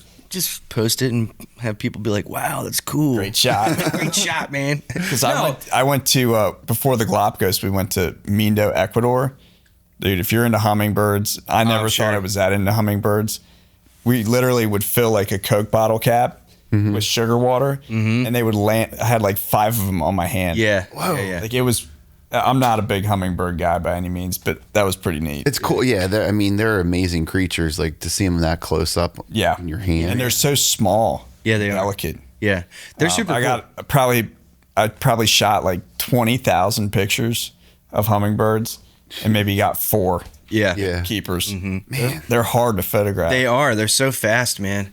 That editing, I mean, even though you're saying you're doing like minimal editing, just sitting down and just calling through them is the hardest part. I hate it. I hate it. One of the reasons why I hate... It's probably the most important part of the process. Yeah. Picking the best one. Picking the best one. What's the least important part of the process? I mean, they're all kind of equally important. Okay. Yeah, there's not a part you could kind of... So I've definitely heard plenty of times that, a lot of very experienced photographers will say that your camera body is one of the things that matters the least. What do you think about that? I don't know about that. I mean, the lens is very important. Would you say that the lens is more important? The optics in the lens, yeah. I mean, having a sharp lens, a fast lens, that's pretty important. So a lot of people might not know what you mean by a fast lens. Can you tell us what that like means? A low aperture, like a 2.8 or lower. And why is that important? because the lower apertures let in more light. Okay. So it allows you to shoot in lower light conditions and also shoot at a lower aperture where you can kind of soften the background. Yeah. Yeah. Your camera's at f2 right now, so F2. those drums are nice and blurry behind you. Yeah. Good to know. Yeah. So okay. So Mike asked you about the shot that you're trying to get out of the hundreds of thousands, or if not millions Probably of photos millions. that you've probably shot. You already mentioned the house on Smith Holland Island. Holland Island. Yeah.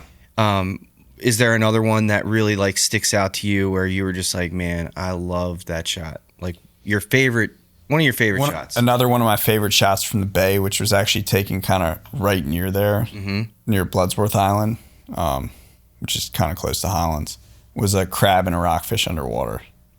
That's So I was photographing this crab underwater, swimming around with my underwater housing, snorkeling. And as I was shooting pictures of the crab, this rockfish came in right behind the crab, like kind of swam by, checking it out. And, Did it grab it? No, Yeah. no, it was kind of just swam by and then swam off. So you got both of them in the. So I got both of them in the same frame. That's That's sweet. another one of my favorites from the bay. That's cool, The man. two most iconic species in the bay. Yeah. Crab and rockfish. Yeah. Right next to each other. That's awesome. So you do a lot of underwater stuff too? Yeah. Yeah. Yeah, definitely. I mean, there's not many people doing it in Chesapeake Bay, so I Right. feel like that makes it even more unique. How do you do? Is it like?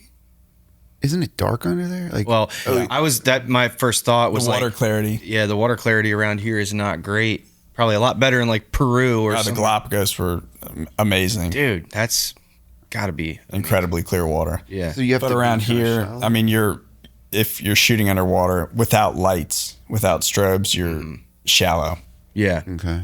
like within the top 5 feet of the water column. I never even thought about shooting underwater with a strobe. So I guess they got a whole nother housing to put your strobe in. A whole nother like system for flashes. Have you done that? No, Yeah. I don't fool with it. That's got to Too be much- too wild. much stuff. Right. You got this whole And, contraption. and also here, the water's not that clear. So if you have strobes and they're firing off when you're shooting, they're going to illuminate all the different particles in front Right. of the camera, which is called backscatter. And so that's going to, be like, defeat the purpose of what you're yeah, it's trying going to to do. just cloud your image up. So, Wow. yeah. But it's hard. I mean, around here, you got to pick the right time to go. Typically when the water's colder, it's clearer. So like November, December, like late October too. And then in the spring, like April and May, it can be really clear. Pretty chilly in October. Yeah. Yeah. It got really chilly this winter. Yeah. I kind of wanted to take pictures under the ice. I thought that would have been pretty cool. Yeah. Did you get any sweet shots of like the ice? Freeze up. I Yeah. think I saw some actually. now Yeah, that I'm I was asking out there flying the drone around and all Yeah. that, and yeah, the ice was cool. You do a lot of drone photography too? Yeah, the drones. I don't use it as much as I do my cameras, but Yeah. it's an important tool to get a different perspective. What drone do you use? The Mavic 4. It's an incredible drone. Oh, that's the newest one. Yeah, Yeah. Holy shit. 100 megapixels. Holy shit. Yeah, that's It's wild. got 3 lenses on it. Uh-huh. It's pretty awesome. Yeah. Yeah. Do you take a drone out on the work boats ever? Or I guess you're not doing that a ton now, but like when you were going out on. Typically, I wouldn't take it out on another boat. I would launch the drone off my boat. Okay. Some of these work boats, they've got rigging on them, and I have launched drones off work boats before. Like that scallop boat I went out on that I said I was out on for 8 days. I launched a drone off there. Surprised that I got it back. I mean, there's like, all the mass and boom and, the antennas and everything. And Yeah. you're out in the ocean, and there's swell, and it's hard to land the drone. So Yeah. What are 3 things that you wish you had brought with you on that trip That's got to be a chat before you knew it's a ChatGPT style question for sure. But like, because you didn't know you were going to be out there 8 days, right? no, I did. Oh, okay. Yeah. Okay. I was thinking you were going out first and you got stuck out there. No. What day did you run out of sandwiches? Yeah. No, we ate really well. Yeah, I'll bet. Yeah. I mean, I would cut a handful of scallops and then go cook them yeah. Dude. or eat that's them awesome. raw. So they just let you eat their food too. That's pretty cool. I mean, I cut scallops, and I brought back like 50 pounds of scallops. Yeah, Dude. that's awesome. Yeah. Yeah. You ever find that you are hungrier when you're out on the water? Definitely. You're burning more calories Yeah. when you're on the water. I've always just found like that. keeping your balance. And Yeah. Yeah. That's good. I've always found like when I'm out on a boat, it doesn't matter how much I eat, I could just keep on eating. Like I'm not full. You ever if I ever pack a lunch when I'm out on the water, I'll eat it in like the first Yeah, 30 minutes of being on the water. Yeah. You go fishing or something and you get like buy a sub for you've It's just eaten gone. I breakfast. eat it at like 6 a.m. Yep. Yeah. You're like, I'll eat half of it.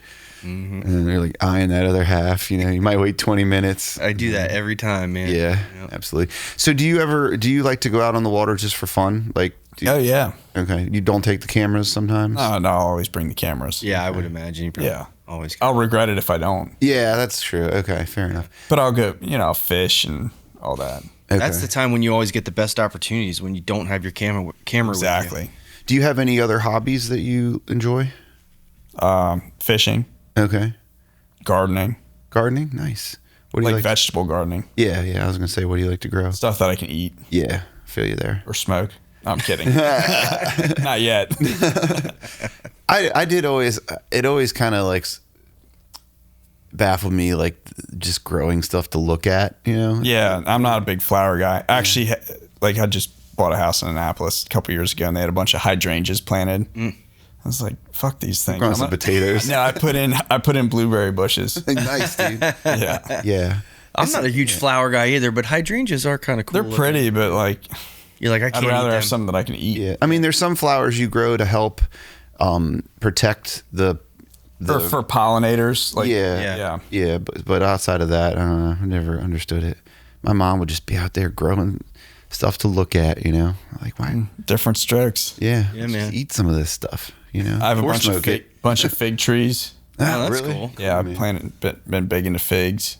Do you can or anything like that? Like, We'll make preserves. Yeah, yeah, cool. fig Man. preserves. Awesome. Like when we get it, I mean, when the figs come off, there's a lot of them. Yeah, So yeah. I've More had than you people could really give wanna me. They're like, we just harvested the figs and we don't know what to do with half of these. Yeah. So here's a bunch of figs, you know.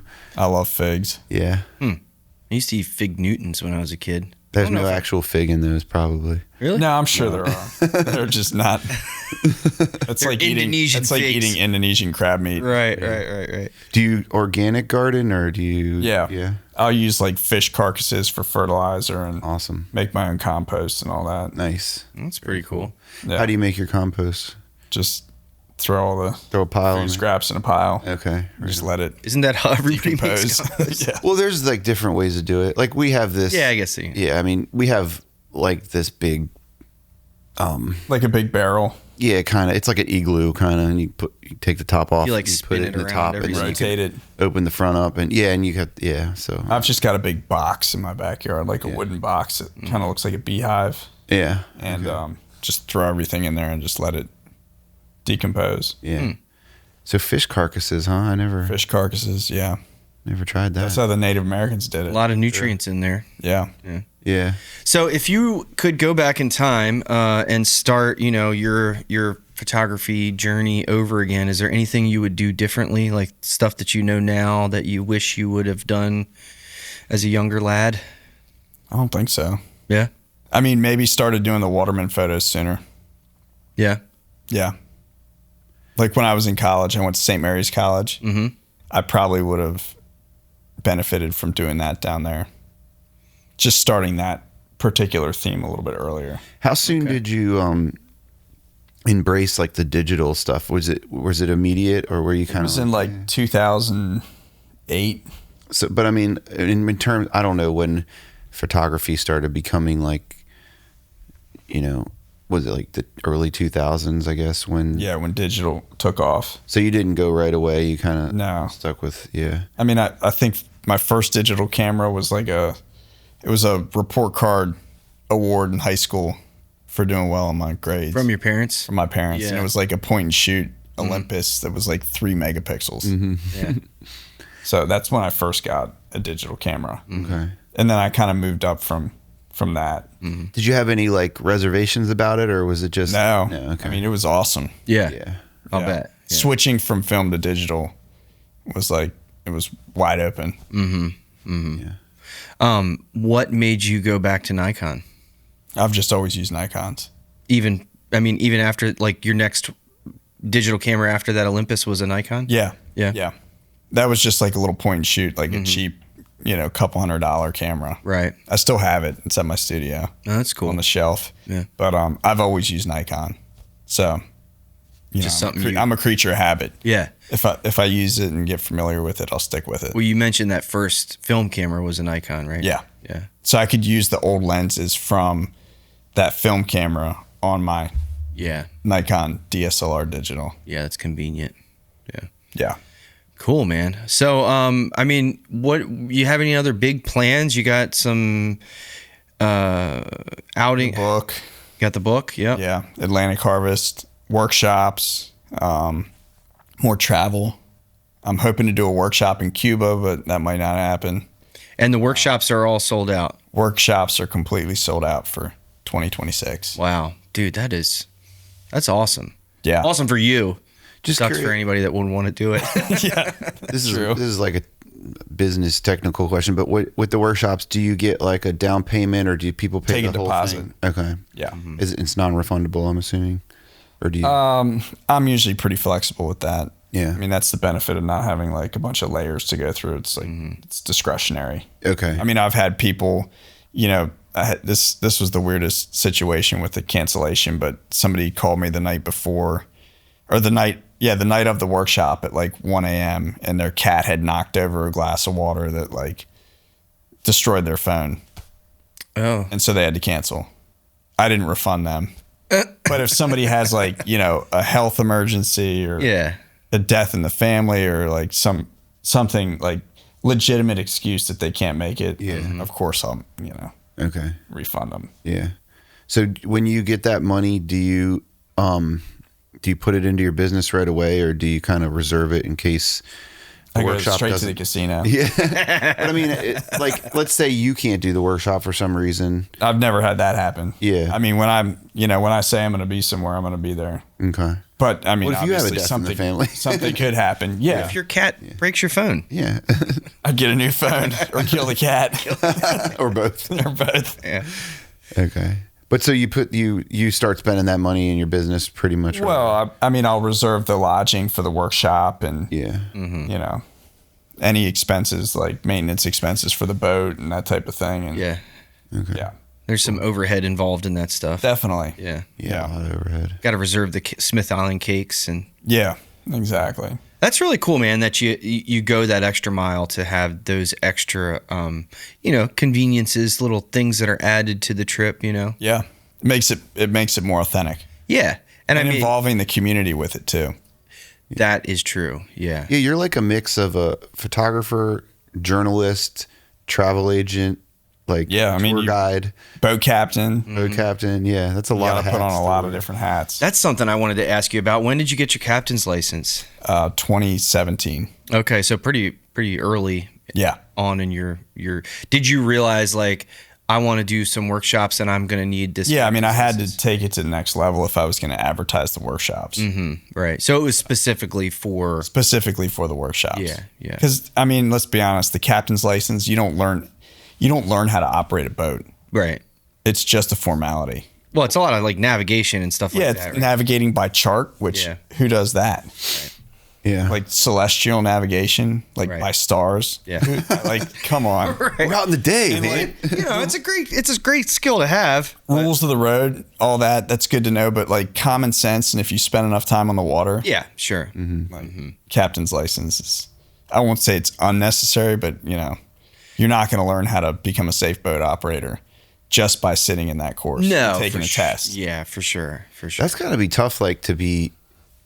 I mean, do you find it hard to like mix being the captain and giving everyone the attention they need? I mean, like, are you kind of going out to a location and parking, or how does that work? No, like moving around, Yeah. zipping around.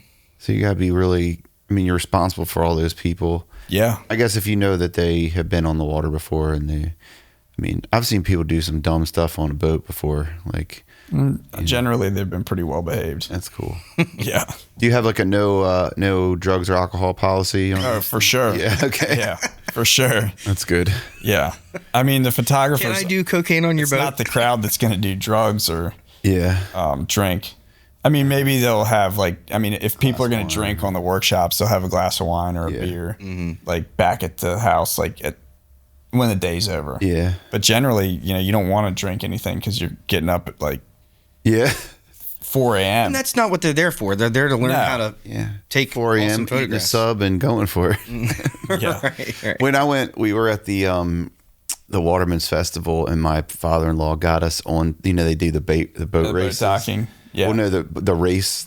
Oh, for Tillman Island Day? Yeah. Yeah. And That's wild. Tillman Island Day. Sorry. Yeah.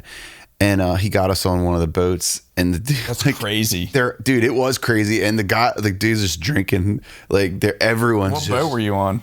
Oh gosh, I don't know. I'm sorry, I can't remember. I could find out. Somebody's going to get hurt at one of those boat Oh races. yeah, they're. It was wild. The videos from Tillman Island Day are insane. Yeah. Yeah. Like if somebody fell off the boat during that race, they would just get chopped up by a boat. I had all my kids on there with me. I was like, sort of You're probably regretting the decision. Yeah, it's insane. Yeah. The boat docking stuff is pretty wild too. It's cool to watch. Yeah. It's the same thing every time. Well, true.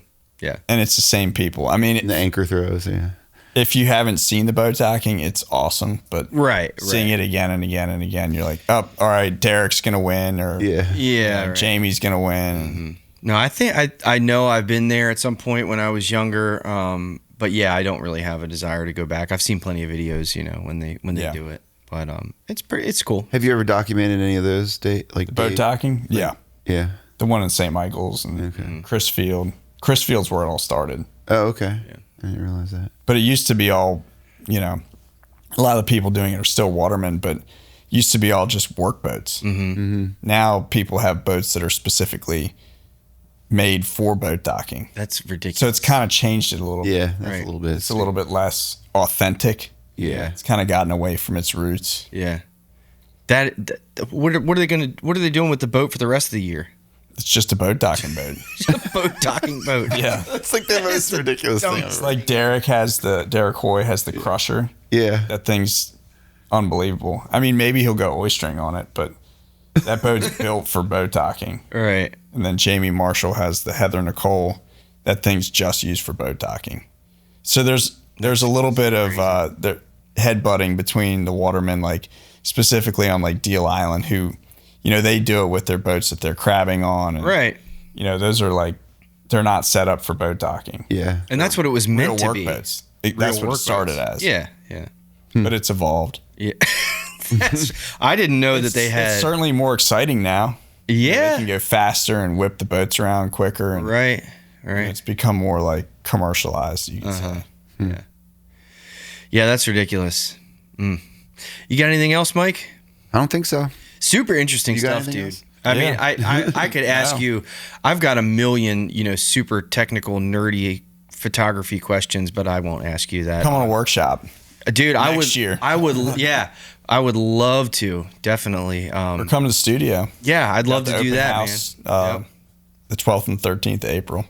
12th and 13th of April. Yeah, I will definitely put that on my calendar. But yeah, man, thanks so much, dude, for coming on the show. It's been awesome, man. Awesome, man. No, thank you. Super interesting Happy stuff. to do it. man. Yeah, Great to meet you. definitely. And yeah, I'm going to try to get on the 2027 schedule. Oh, it's Sunday and Monday. You could. Oh, no, those are the wrong dates. It's Saturday and Sunday. Okay. I shouldn't have said that. 11th and 12th. 11th and 12th. It's the 11th Just and to 12th. clarify. Yep. All right. Well, maybe we'll see you there, man. Yeah. All right. Sounds good. See you guys. See ya.